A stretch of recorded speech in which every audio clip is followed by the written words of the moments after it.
안녕하세요. 곽종호입니다. 우리가 이제 저번 시간에는 감정평가의 의의에 대해서 학습하였으니까 이번 시간에는 당연히 어떤 감정평가의 구체적인 방법에 대해서 한번 알아봐야 되겠죠. 보통 우리가 이제 감정평가 방식이라고 하면은 3방식, 6방법을 이야기합니다. 그러니까 3가지 방식이 있고 이 방식에 따라서 6가지의 방법이 나뉜다는 뜻인데 일단 우리는 감정평가사 시험이 아니라 공인중개사 시험을 준비하고 있습니다.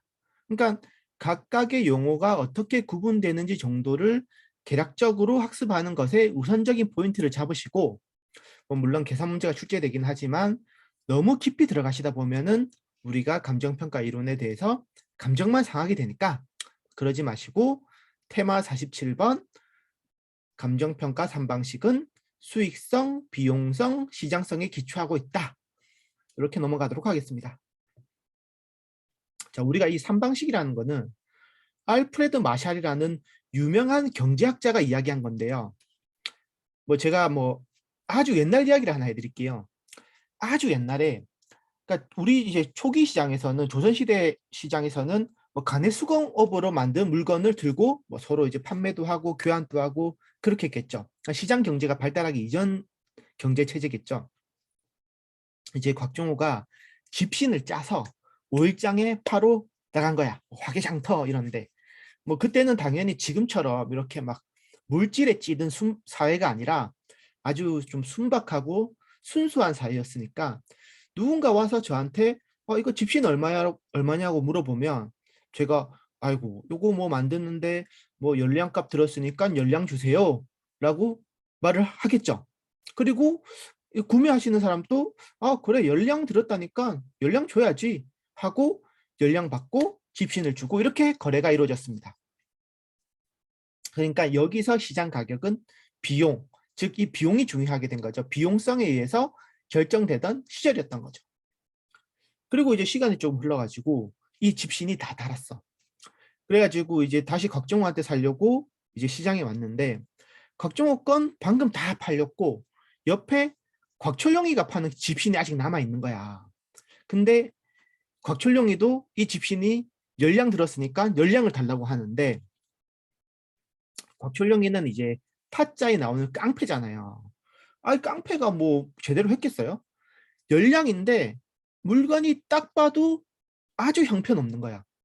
이거 내가 봤을 때 이거는 열량 주고 내가 사서 신어봤자 곽종호 집신을 내가 6개월 신었다면 이거는 3개월밖에 못 신겠다. 이거는 열량의 가치가 없다. 다섯 냥. 나한테는 수익성이 없다. 다섯 냥만 주겠다. 이렇게 이제 가격을 흥정하든지 아니면 구매를 안 하겠죠. 그러니까 이 수익성도 가격에 영향을 미치게 됩니다. 그러니까 이제 이 원가, 비용성은 공급자의 기준이고 수익성은 수요자 기준인데 그럼 이 공급자하고 수요자하고 옥신각신할 일이 많이 생기겠죠. 그리고 이 옥신각신을 하다 보면 우리가 수요와 공급을 이야기하면서 균형 가격은 공급자와 수요자의 의사가 일치하는 지점에서 형성된다고 배웠죠. 즉 시장성에 의해서 가격이 결정되는 것입니다. 그래서 이걸 이제 알프레드 마샬이 정리하기를 어떤 시장의 가격은 우리가 3가지 측면에서 볼 수 있다. 바로 비용성과 수익성, 시장성 이 측면에서 볼 수 있다고 말한 거죠. 그리고 거기서 이 사람은 더 나아가서 완전 경쟁 시장이라면 비용성, 수익성, 시장성 모두가 동일한 크기를 가지고 있다. 등가성을 가지고 있다라고 말씀하신 거죠. 근데 우리가 아무리 생각을 해봐도 아무리 완전 경쟁 시장이라고 해도 이 비용성, 수익성, 시장성이 완벽하게 똑같을 수가 있을까요? 그래서 이제 이 마샬의 3면 등가설은 이제 후학들 이게 뒤에 연구하시는 분들에 의해서 3면성은 인정되지만 등가성은 부정되게 됩니다.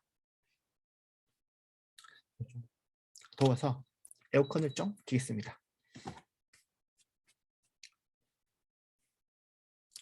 그래도 좀 깨끗하게 좀 녹음을 하려고 에어컨을 껐는데 덥네요.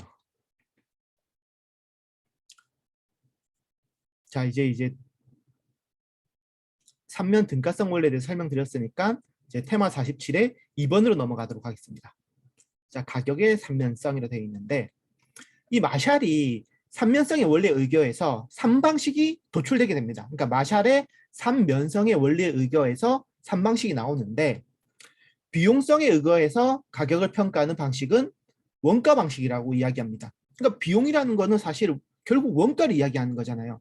그러니까 공급자 중심에서 이 제품의 생산 원가는 얼마일까? 얼마를 받아야 되나?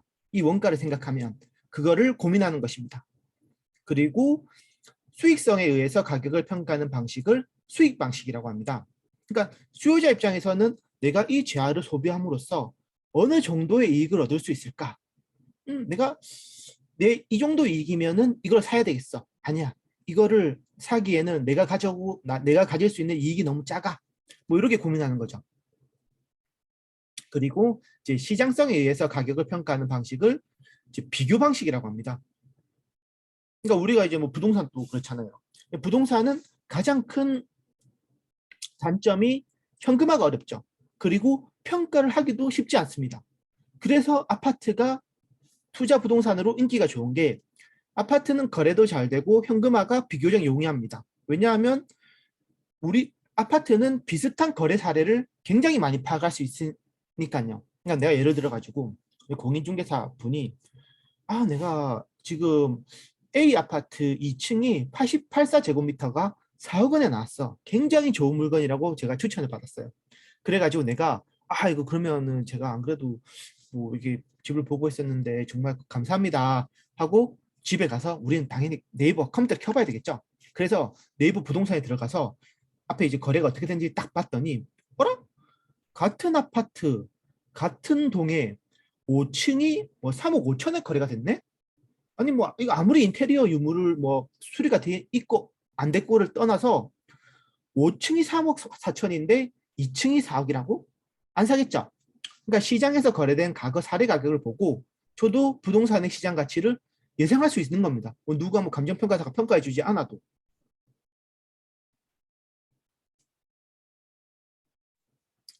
이게 이제 2번 가격의 삼면성이고 이제 3번에 이제 등가성 이론을 넘어가서 우리가 이 마샬이 말했던 삼면성은 인정되지만 등가성은 제가 부정된다고 앞에 말씀드렸죠. 그러니까 이제 이 부분을 제가 이제 테마 48번으로 넘어가서 같이 설명을 드릴게요. 자, 테마 48번. 건물의 평가는 원가법에 의한다. 다만 원가법에 의한 평가가 적정하지 아니한 경우에는 거래사례비교법 또는 수익환원법에 의할 수 있다.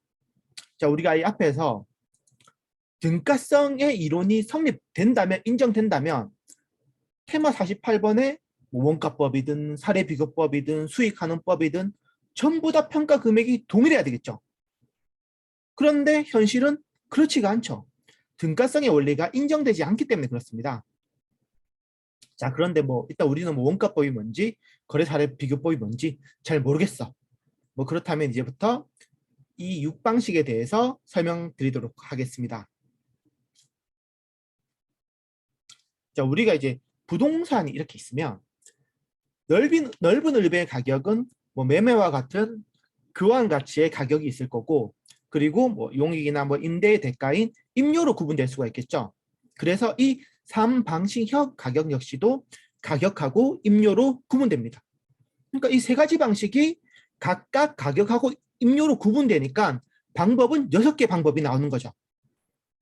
뭐 원가 방식, 비교 방식, 수입 방식을 각각 가격과 임료로 구분하니까 3 곱하기 2는 6가지 방법이 나오는 겁니다.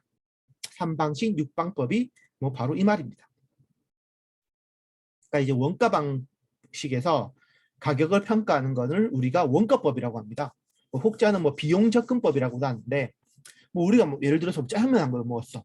그래서 이 짜장면 한 그릇 원가를 뭐 계산해 볼 때 밀가루, 면값, 뭐 춘장값, 양파값, 돼지고기값, 뭐 불 때는 가스값 이런 원가들을 다 더해 보면 원가가 나오겠죠.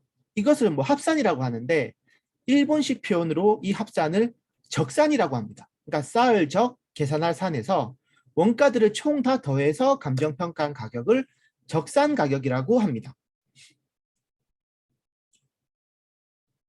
그리고 이제 이 원가법에서 임료를 평가하는 방식은 적산가격 나왔죠. 적산법이라고 합니다. 그리고 이때 임료를 적산임료라고 합니다. 우리 이 많은 뭐 경제학도 마찬가지지만 많은 것들이 이제 일본에서 좀 건너온 게 많아가지고 좀 이렇게 일본식 표현을 쓰는 게 좀 있거든요.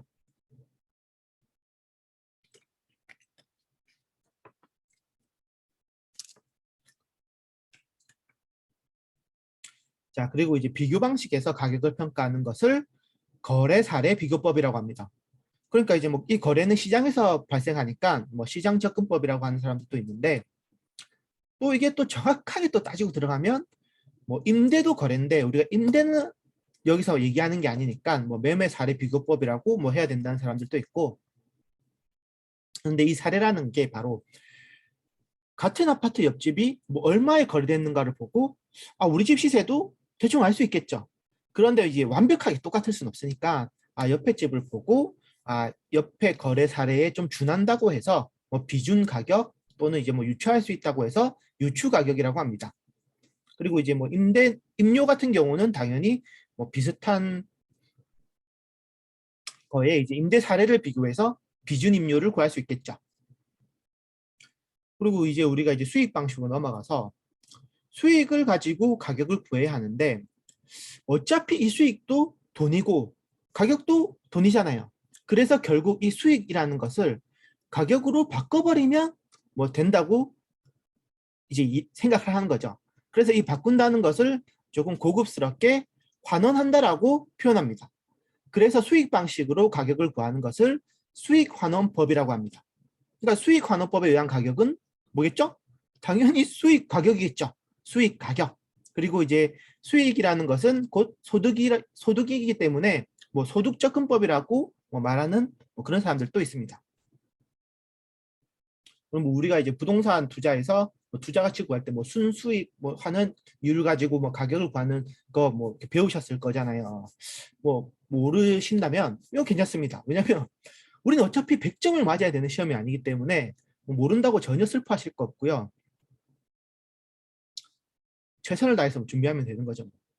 그리고 이제 이 임료를 구하는 방법은 이제 이 임대료라는 것은 뭐 임대 빌딩을 내가 사서 임대를 주면 임대료가 들어오게 되는데, 이게 바로 수익이죠.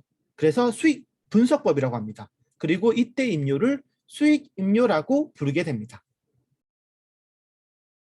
좀 육방법에 대해서 조금 이해가 되시나요?